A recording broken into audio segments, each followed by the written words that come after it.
शाम को सैर से वापस आकर बनवारी लाल ने अभी जूते खोले भी नहीं थे कि बहू ने पूछा, पापा, आप रात के खाने में क्या खाएंगे? क्योंकि हम सब तो बाहर जा रहे हैं। अच्छा, बनवारी लाल ने सोचते हुए कहा।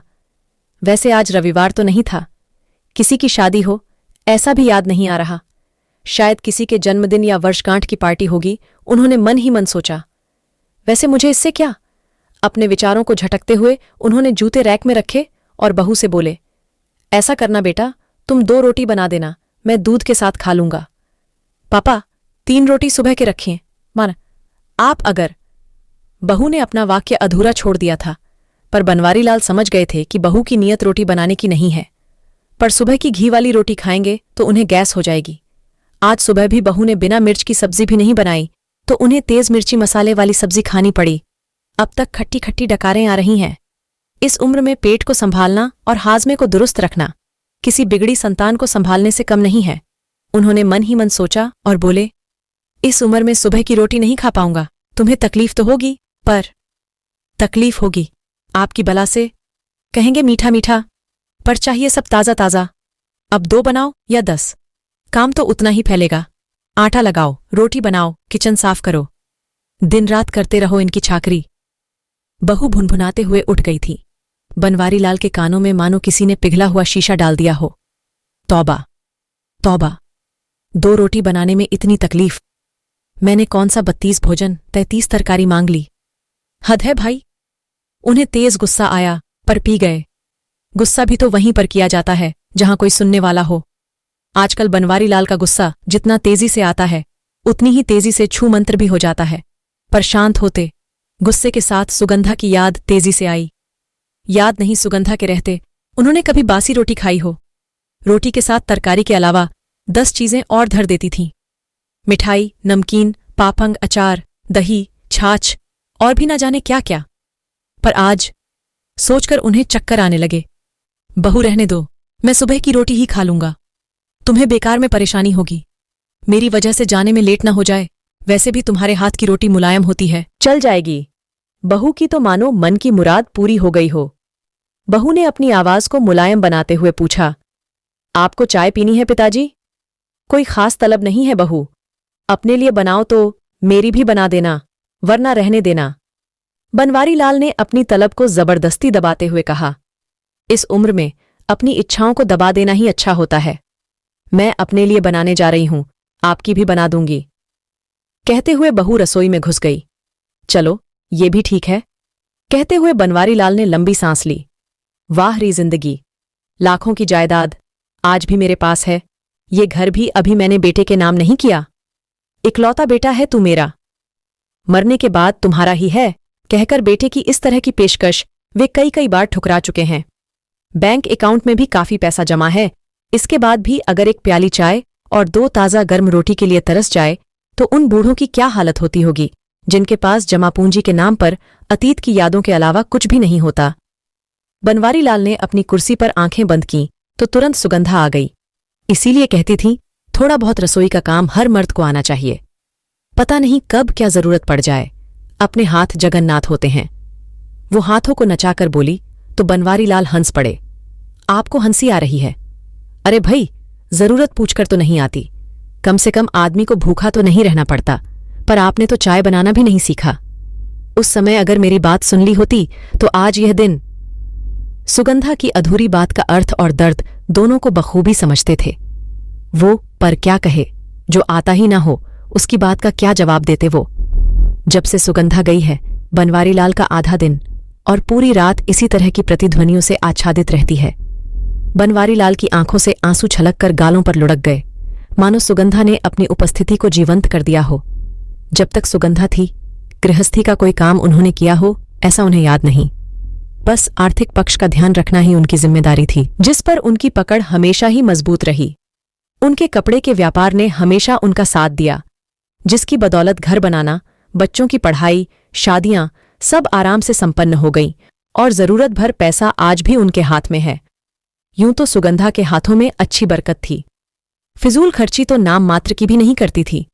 न ज्यादा महंगे कपड़ों और गहनों का शौक, न ही कहीं किटी पार्टी, न ही आए दिन फिल्म जाने की ललक, न होटलों का कोई शौक।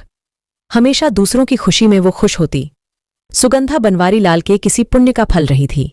यूं तो बनवारी लाल भी उसे भरपूर प्यार और इज्जत करते थे, पर कभी उसके सामने इस बात का इजहार नहीं कर पाए। काश कभी उसकी तारीफों के पुल बांध पाते, कभी बालों में गजरा लगा पाते, कभी बाहों में बाहें डाले घूमने जा पाते, कभी फिल्म देखते हुए किसी रोमांटिक सीन पर थिएटर में ही बाहों में जकड़ लेते। ऐसी ही न जाने कितनी बातें जो वे करना तो चाहते थे पर कर नहीं पाए। कभी आई लव यू सुगंधा जैसे 4 शब्द भी नहीं बोल पाए। रोजमर्रा की भागम भाग का असर कहें या जिम्मेदारियों के बोझ तले दबे हुए इंसान की मजबूरी, या फिर इसे झिझक नाम दें, पर सच्चाई यही थी कि कहने सुनने की बहुत सी बातें मन में धरी की धरी रह गईं, जिसकी कसक सुगंधा के जाने के बाद उन्हें हमेशा महसूस होती रही। पर अब पछताए होत क्या जब चिड़िया चुग गई खेत। वो सोचते काश कभी तो सुगंधा को पास बिठाकर हाथों में हाथ लेकर आई लव यू कहाँ होता, कभी तो गाड़ी में बिठाकर बेमतलब दूर तक सैर करवा दी होती, कभी तो कोई सरप्राइज दे देते, पर नहीं, ऐसा कुछ भी नहीं कर पाए वे। यहां तक कि चित्रकूट में कामदगिरी की परिक्रमा करना, जो कि उसने शादी से पहले मन्नत मानी थी, उसके लिए सुगंधा ने कई बार कहा, पर उसकी ये इच्छा हर साल अगले साल पर टल जाती और वे इसे भी पूरी नहीं कर पाए। गृहस्थी और जिम्मेदारियों की चक्की में पिसते हुए कब सुगंधा की इच्छाएं उसकी मौन साधना में बदल गईं, पता ही नहीं चला। जब उनकी शादी हुई, हनीमून जाने का प्रचलन शुरू हो चुका था, पर शर्मीले बनवारी लाल ये सुख भी सुगंधा को नहीं दे पाए। कभी कभी शुरुआती दिनों में सुगंधा हनीमून पर न ले जाने का मीठा ताना बनवारी लाल को देती, पर वे हंसकर कहते, जब भी घूमने जाएंगे तभी हनीमून समझ लेना। प्रेम कभी पुराना होता है क्या? घूमने जाना कौन सी बड़ी बात है, बस जिम्मेदारियों से जरा राहत मिले तो चलें। पर न 9 मन तेल हुआ और न ही राधा नाची। पहले माता पिता की सेवा, फिर बच्चे, गृहस्थी के सैकड़ों झंझटों के बीच सैर सपाटा, मौज मस्ती के लिए छुट्टी कभी थी ही नहीं। उन्होंने देखा काव्या और कुंदन दोनों ट्यूशन से घर लौट आए थे। आते ही बस्ता फेंका और चढ़ गए बनवारी लाल के कंधों पर। दादू चलो नीचे चलते हैं। बस यही कुछ पल होते हैं जब बच्चों के साथ वे बच्चा बनकर सब कुछ भूल जाते हैं।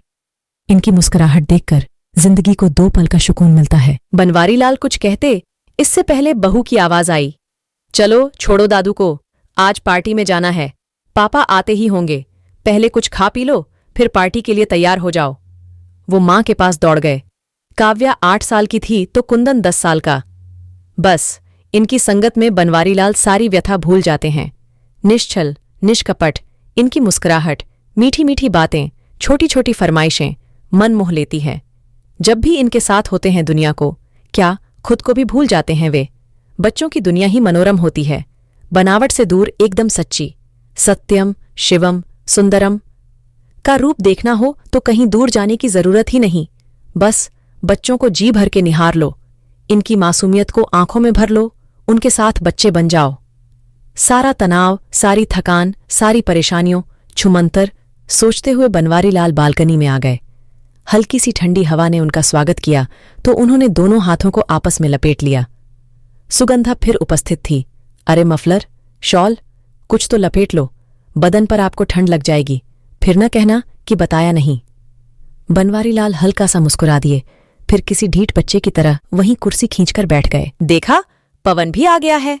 बहू उनकी चाय बालकनी में ले आई, जिसे वे घूंट घूंट करके पी रहे थे। पी क्या रहे थे, बाकायदा निगल रहे थे। न अदरक न इलायची, बस कम चीनी वाला गर्म पानी भरती। हाँ, आज बहू के जाने के बाद खुद अपनी चाय बनाऊंगा। अदरक इलायची डालकर मसाले के साथ अच्छी शक्कर वाली मीठी चाय, और उसी के साथ खा लूंगा 2 रोटी सुबह वाली। रोटी के बारे में सोचकर मुंह का जायका फिर बिगड़ गया, पर कोई उपाय नहीं था। चाय पीकर वे रसोई में कप रखने गए तो देखा कि बहू बेटे के कप पहले से ही धुले हुए हैं। उन्होंने चुपचाप अपना कप धोकर रख दिया। हायरी किस्मत, किसी मर्द को बुढ़ापे में बिना औरत का न रखना, न जीते बनता है न मरते। वो अपनी राय राम लिखने वाली पुस्तक उठकर फिर बालकनी में आकर बैठ गए। हवा में ठंडक अब और बढ़ गई थी। सब पंछी अपने अपने घोंसले की ओर लौट रहे थे। शांत आसमान में बादलों के सफेद टुकड़े इस तरह फैले हुए थे मानो सफेद परियां अपने पंखों को फैलाते हुए नृत्य कर रही हों। शाम की ओर जाता हुआ सूरज आसमान में अपनी लालिमा बिखरते हुए धरती से कल फिर आने का वादा करता हुआ मुस्कुरा रहा था। ये सब देखने और महसूस करने के क्रम में उनकी नज़र बालकनी की मुंडेर पर रखी हुई तुलसी पर पड़ी तो लगा झरझर झरते तुलसी के मुरझाए पत्ते अपनी दुर्दशा की शिकायत सीधे सीधे बनवारी लाल से कर रहे थे। उन्होंने एक लोटा पानी लाकर तुलसी में डाल दिया और उसे निहारने लगे। 2-4 मिनट बाद ही उन्हें लगा कि तुलसी के मुरझाए चेहरे पर मुस्कान लौट आई थी, जिसे देखकर उनके चेहरे पर भी मुस्कान उभर आई थी। उन्होंने मन ही मन रोज तुलसी की सार संभाल करने और पानी पिलाने का संकल्प लिया तो वे एक आत्मसंतुष्टि से भर उठे। उन्हें याद आया कि सुगंधा रोज सुबह तुलसी को पानी पिलाती और सांझ के समय तुलसी के बारे पर दिया जलाते हुए जाने क्या क्या गाती थी। अब तो संध्या दीपक न भगवान के आगे जलता है न तुलसी जी के बारे पर। जाने कितनी बातें, कितने संस्कार और कितनी परंपराएं हैं जो सुगंधा के साथ ही इस घर से विदा हो चुकी है। बेचारी बहू भी क्या क्या करे, घरेलू काम, बाजार, बच्चों की देखभाल, किटी पार्टी, रिश्तेदारी, सहेलियां, एक अनारसौ बीमार। सास थी तो सहारा था। वैसे सुबह बाजार से सौदा, ताजा फल सब्जियां बनवारी लाल ले आते थे। शाम को कुंदन और काव्या को पढ़ा भी देते। पर उससे क्या होता है सुगंधा, अभी इस घर को और मुझे तुम्हारी बहुत जरूरत थी। तुमने तो धोखा दे दिया मुझे। साथ निभाने का वादा तोड़कर बीच मझधार में छोड़कर चली गई मुझे। न देखभाल का अवसर दिया न सेवा का। बस 3 दिन बुखार और चली गई। भला ऐसे भी कोई जाता है क्या? बनवारी लाल की आंखों में नमी उतर आई थी। बाबूजी कहाँ बैठे हो आप? ठंडी हवा आ रही है और आप बालकनी में बैठे हो, ठंड लग जाएगी, चलिए भीतर। बेटे ने कहा तो वे आज्ञाकारी बच्चे की तरह उठकर भीतर आ गए। बेटा, बहू, पोता, पोती सब पार्टी में जाने को तैयार थे। किसी ने उनसे झूठ मूठ भी साथ चलने के लिए नहीं कहा। भला कबाड़ में हड्डी किसी को कब पसंद आने लगी? वैसे भी अब उम्र हो चुकी है मेरी। बच्चों की पार्टी में क्या करना है मुझे? अब तो हरि भजन में मन लगाने की बेला है बावरे। बनवारी लाल मन ही मन बुदबुदाए। पापा, आप खाना खा लेना और दवाई लेकर सो जाना। ज्यादा देर तक जागना आपकी सेहत के लिए ठीक नहीं है।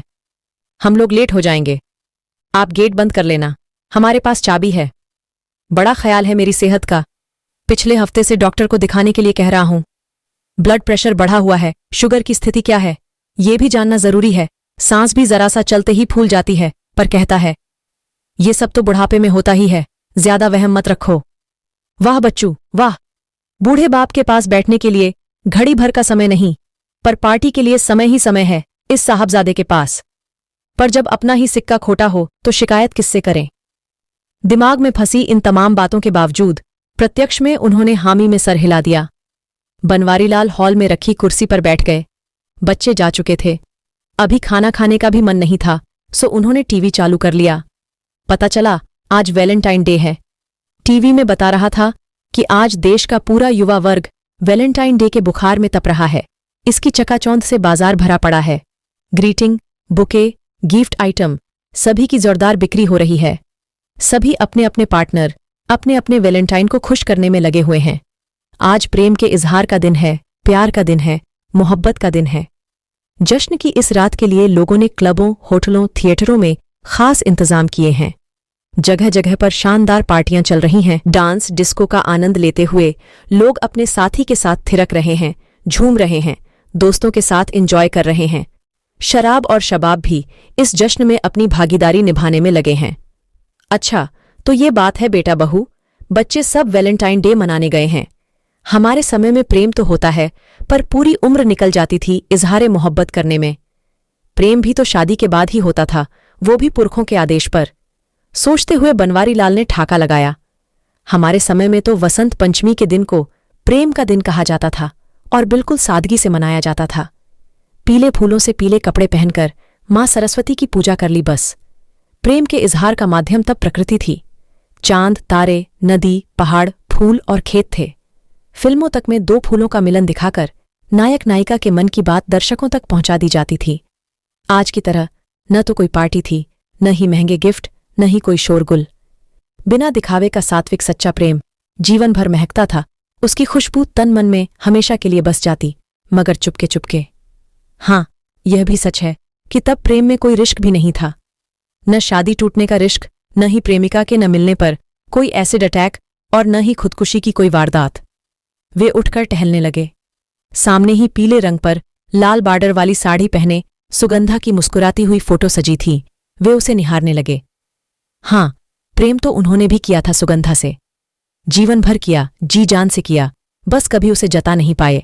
कभी आई लव यू नहीं कहा, कभी झूठे सच्चे वादे नहीं किए, न कभी उसके जन्मदिन पर कोई तोहफा लाए, न सालगिरह पर दोस्तों को पार्टी दी। बस मंदिर में जाकर भगवान के दर्शन कराते, ज्यादा से ज्यादा नए कपड़े पहन लेते और कभी कभार मन हुआ तो घर पर सत्यनारायण की कथा करवा लेते। सोचते सोचते बनवारीलाल कहीं अपने अतीत की झांकियों में खो गए थे। इस समय उनके होठों पर मुस्कान और आंखों में नमी एक साथ देखी जा सकती थी। उन्होंने टीवी पर देखा, लोग लाल कपड़े पहने बड़े बड़े फूलों के गुलदस्ते लेकर ग्रीटिंग खरीद रहे थे। पता नहीं अचानक उन्हें क्या हुआ कि उन्होंने अपना पर्स उठाया, घर की चाबियां ली और छड़ी उठाकर बाहर निकल गए। शीत हवाओं ने उनका स्वागत किया तो शरीर में झुरझुरी सी हुई, पर बिना परवाह किए वे पैदल ही आगे बढ़ने लगे। जगमगाता शहर, दौड़ते वाहन, चमकीले लाल परिधान पहने हुए स्त्री पुरुष भागे जा रहे थे, मानो सबकी लॉटरी आज ही निकलने वाली हो। सबके बीच चलते हुए बनवारीलाल ऐसे लग रहे थे मानो किसी शानदार फूलों वाले बगीचे के बीच ओक का पौधा। इन सब से बेखबर बनवारीलाल का दिल, दिमाग और मन तीनों अपने जीवन के घटनाक्रमों में लगातार उलझ रहा था। बार बार सुगंधा को याद करते और अपने आंसू पोंछते वे नुक्कड़ तक जा पहुंचे। उनकी सांस अब फूलने लगी थी।